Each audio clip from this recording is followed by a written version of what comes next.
ahora sí, el Ikutsu Arimaska, que cuántos kanjis existen, pues en la actualidad, ¿no? Porque como yo les dije, no son más de 10.000, los fueron reduciendo.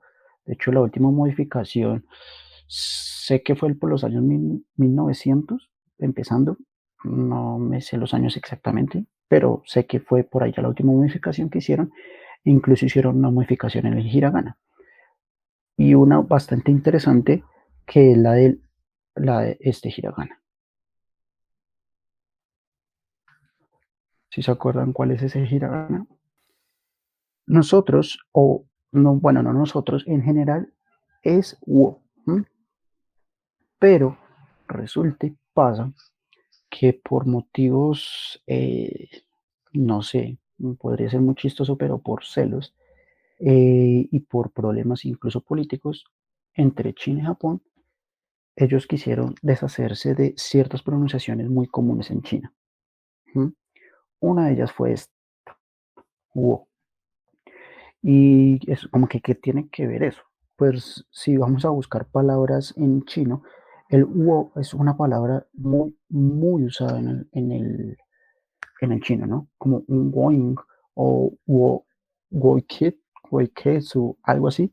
Son palabras muy usadas allá por el wo. Entonces, ¿qué hicieron los japoneses? Ah, no, no queremos usar más el wo. Ahora este wo se va a pronunciar o como una O un poco más seca, por decirlo así, ¿sí? Entonces, ¿con qué intención esto? Simplemente de diferenciarlo de esta O. ¿No? Entonces, a la larga se pronuncian similar, sus usos son diferentes y la única diferencia es que, perdón, que la primera suena un poco más seca. De pronto en el español no existe eso. Sí, no, realmente no, nosotros lo trabajamos más es por acentos, por las tildes y demás. En el japonés, en los idiomas asiáticos es más común este tema de diferenciar mucho las vocales. Sí, digamos en el japonés acá pasa en estos dos caracteres en específico. Si vamos en el coreano, pues en el coreano son 11 vocales, pues no recuerdo bien, pero creo que son como tres O's, tres O's, creo que son dos U's. Bueno, hay un tema con el coreano bastante interesante también con las vocales, ¿no? Entonces, eh, estaba mencionando esto precisamente por la última modificación que hubo en el japonés. Entonces, ahora sí, ¿cuántos kanjis actuales hay? Aproximadamente 6.500. Sí, es un dato un poco complicado de determinar, porque algunos dicen, no, son 6.500, son 6.300, son 6.800. Hay gente que incluso dice, hay 7.100 kanjis. Bueno, no sé dónde sacarán tantos. Sí, pero ¿qué pasa? A la larga no es necesario aprendernos los 6.500. Es más, ni siquiera un japonés se lo sabe. ¿Quiénes son las únicas personas que necesitan aprenderse eso? Mm, la verdad, nadie. Solo los que quisieran presentar el examen de máximo nivel en kanjis en Japón. Que no sé, es así como de pronto las personas que estudian español y aprenden palabras súper raras, ¿sí?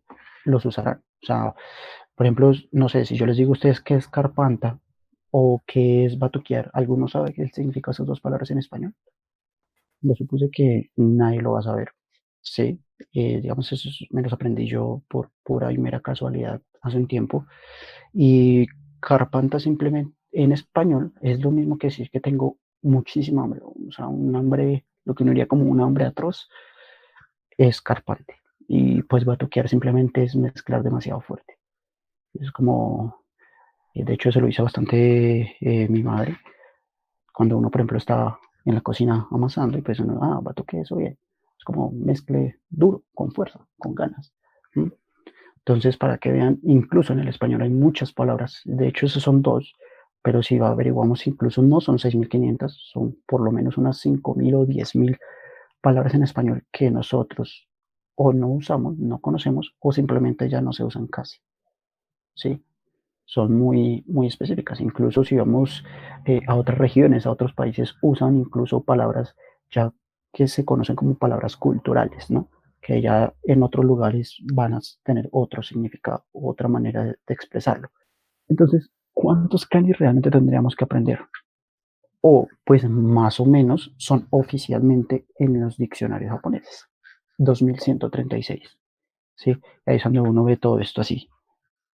Y uno, uf, todos esos kanjis, como que qué horror, ¿no? Qué horror de cantidad de kanjis. Pero mm, realmente con el tiempo uno va aprendiéndolos más rápido. ¿Por qué razón? Porque tienen el sistema de cómo fueron creados los kanjis están diseñados para aprenderse. Sí, eso suena irónico, ¿no? O sea, diseñados para aprenderse, o como que eso es obvio, ¿no? Pero no, tienen una arquitectura precisamente para que con a base de algunas cosas podamos aprender a los demás. Bien, entonces en eso vemos que esos kanjis están divididos en cuatro categorías. ¿Mm? Entonces, en el caso de las de gráficos, ¿sí? Eh, son las que existen 265. Sí, 265. Entonces, si lo vemos a comparación de las 2136, si mal no estoy, esto equivale más o menos como al 12%, ¿no? O sea, uno dice, bueno, pues el 12% ya es un buen número. Las de señales, las de señales son bastante interesantes, pero muy importantes. ¿Por qué? Porque son solo 10. O sea, son solo 10. ¿Sí? Y eso quiere decir que simplemente es el 0,5%. Bueno, ahí ya empezamos a complicarnos. Pero son, lo que les digo, son solo 10, pero son muy importantes porque se usan demasiado. O sea, por decirlo así, con que ustedes aprendan esas 10 y la mitad de las de dibujo, ya tienen un buen vocabulario. Podría decirse así, ¿no? Después vienen las de combinación de con respecto a las primeras. Entonces, de estas 265 podemos hacer diferentes combinaciones, ¿sí? Y son más o menos 536. Bien, estos datos simplemente son como, pues, informativos, ¿sí? Eh, pues obviamente no es necesario memorizarse esos números, pero si nos damos cuenta acá, 536, o sea, casi que el doble de, de las mismas combinaciones. Bien, y eso quiere decir que las de significado y sonido es donde están las demás, ¿sí? El otro 61,5% más o menos, ¿sí? El 65,1% que esos ¿son qué? Son, a ver, 1310, como 1315, 15 más o menos son. Bueno, no hice bien el cálculo, pero entonces ahí más o menos se ven en global las 2136 que habíamos mencionado antes, ¿no? Ahora sí, ¿por qué están en estas diferentes categorías?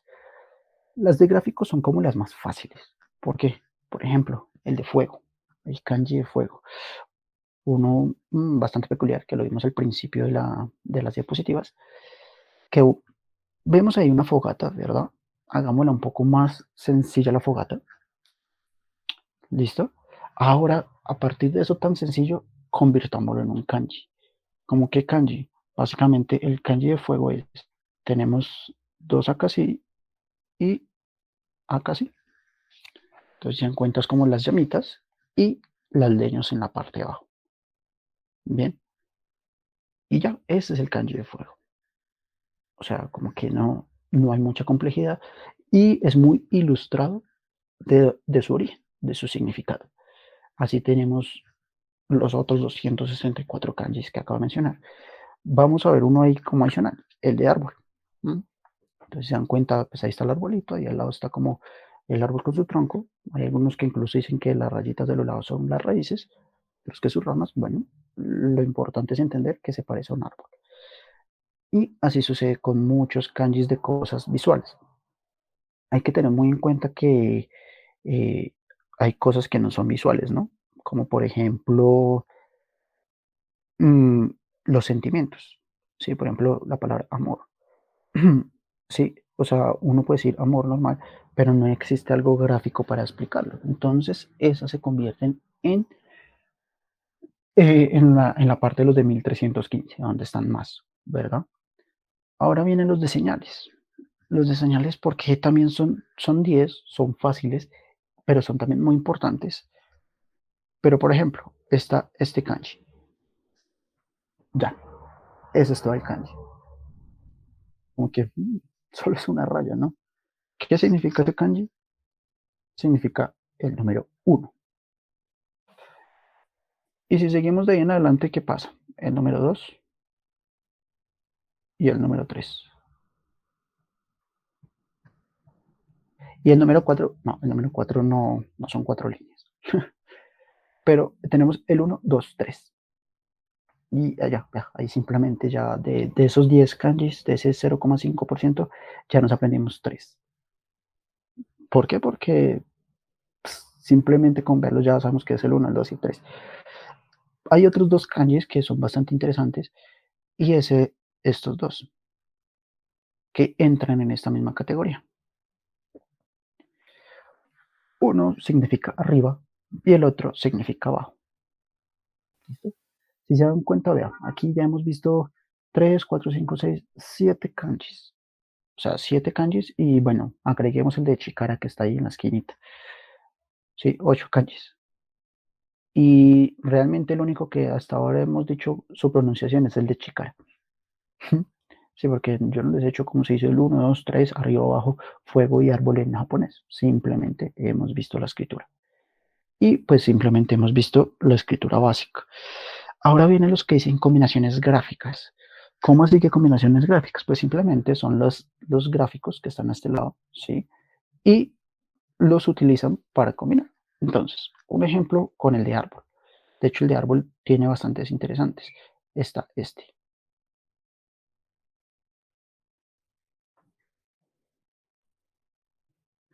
Como que, ¿qué es eso? Tres árboles. Exacto. ¿Qué pueden ser tres árboles? No sé, muchos árboles. Exacto, es un bosque. ¿Y qué significa este kanji? Pues bosque. Sí, esto es mori. Hay curiosidades con el árbol, con árbol porque hay muchos kanjis básicos a partir de este. Entonces, por ejemplo, está este, higashi, que significa como arboleda, o selva, que son dos árboles. O sea, como que, ya, con simplemente ver los árboles ya sabemos dos árboles, dos kanjis más. Otro bastante interesante, con el mismo árbol, que es así. Este es de una palabra muy común, muy usada, incluso para no japoneses, y significa sakura. ¿Mm? Las flores de cerezo. Bien. Entonces, si se dan cuenta, esto es lo que me refiero de combinaciones gráficas. No necesariamente siempre tienen que ser el mismo kanji, ¿no? Por ejemplo, este, que de pronto los que ya llevan más tiempo con los kanji lo hemos visto varias veces. Bueno, me quedó bastante cuadradito, pero es más o menos así. Donde es por un lado, al lado izquierdo, tenemos el kanji de sol y al lado derecho tenemos el kanji de luna. Bien, ¿qué significa esto? Esto significa luz. ¿Por qué luz? Si lo vemos a historia, pues simplemente es porque antes no existía la electricidad y lo único que a ellos les daba luz era o el sol en el día y la luna en la noche. Bien, entonces por eso, pues la combinación de ambos es luz. Ahora vienen los de significado y sonido, ¿sí? En estos de significado y sonido hay bastantes, ¿sí? Pues hay 1315 aproximadamente, sí, no estoy bien seguro el número, pero por ahí cercano. Eh, donde vemos kanjis como este,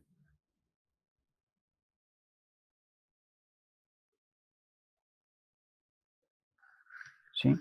Que este kanji, uno dice, bueno, acá ya se empieza a complejizar un poco la cosa, pero ni tanto, porque resulta que si lo dimos aquí en dos, ¿sí? Chun, chun, chun, chun, chun, chun. Eso es lo que en la parte izquierda lo que se conoce como el fushu, ¿m?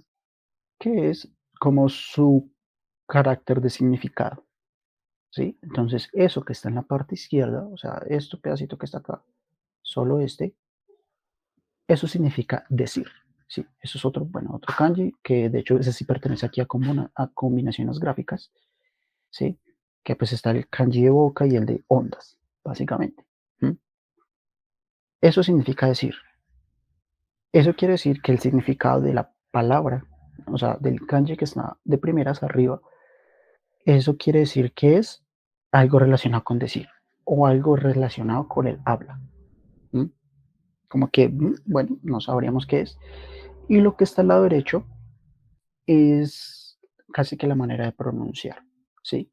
Por lo general, en los kanjis, como tienen, algunos tienen varias lecturas, que ya lo veremos también ahorita, en este caso, la, la partecita de acá arriba significa esto de acá, ¿sí?